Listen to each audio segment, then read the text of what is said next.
안녕하십니까. 문학과 과학을 사랑하는 사람들의 세상 사는 이야기입니다. 오늘은 대학병원 옮기는데 10시간, 30세 산모, 둘째 낳고 하늘나라로, 이런 주제로 말씀드리겠습니다.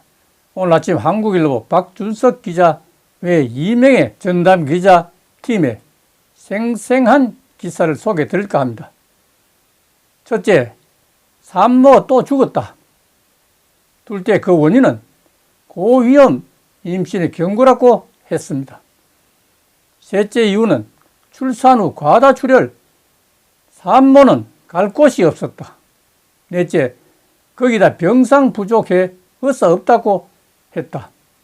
다섯째, 그래서 밤새 수혈만 했지만 뒤늦은 전원에 장기 망가져 40일 뒤 사망한 딸 잃은 부모는 갈 길조차 잃었고, 여섯째, 수술했던 담당 의사도 분만을 접었다고 했습니다.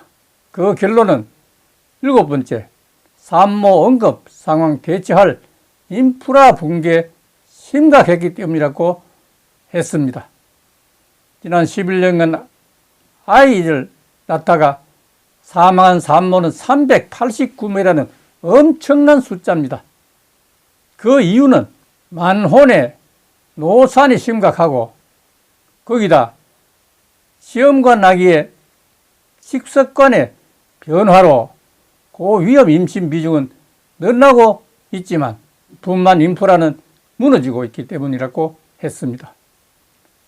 한국일보 엑셀런스 11, 100일 동안 모성 사망 유족 13명과 산부인과 의료진 55명의 이야기를 통해서 산모들의 안타까운 사연과 붕괴가 시작된 우리 현장을 살펴보고 안전한 출산을 위해 무엇이 필요한지 고민하고 대한의사협회 측에 철저한 대책을 강구해야 할 것이라고 했습니다.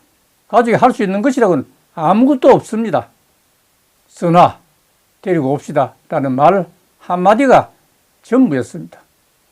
지난 2019년 7월 초 어느 이른 새벽, 김화식 할아버지는 이부자리를 정리하다 대뜸 둘째 딸 아기를 꺼냈습니다. 아내는 무슨 영문인지 모르겠다는 표정으로 남편을 쳐다봤습니다. 서울 큰 병원에선 건강에 치료 잘 받고 있다고 한 사람이 누군데? 라고 아내는 얘기를 했습니다.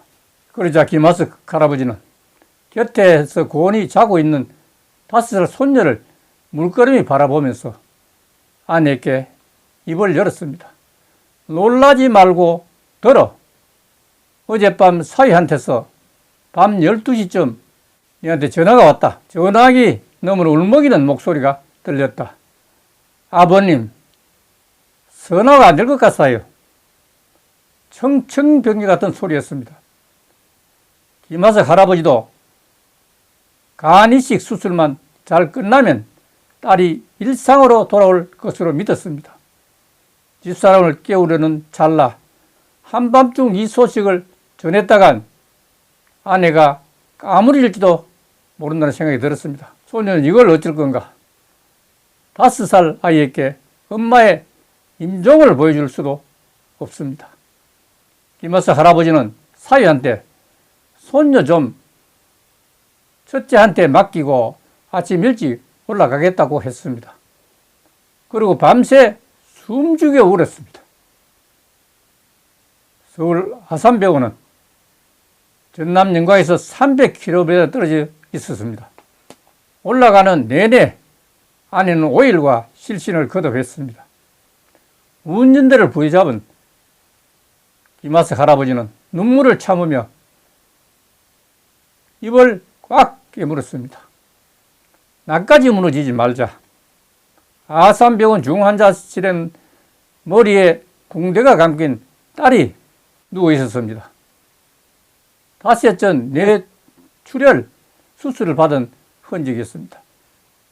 할아버지는 딸의 시신을 구급차에 태우고 다시 영광으로 내려왔습니다. 장례식 날 김하석은 조문도 받지 않고 직장 구석에 송장처럼 누워 있었습니다. 요즘 세상에 아기를 낳다가 죽는 게 말이나 되나? 분하고 억울해서 딸이 왜 죽었는지 알아야 했다.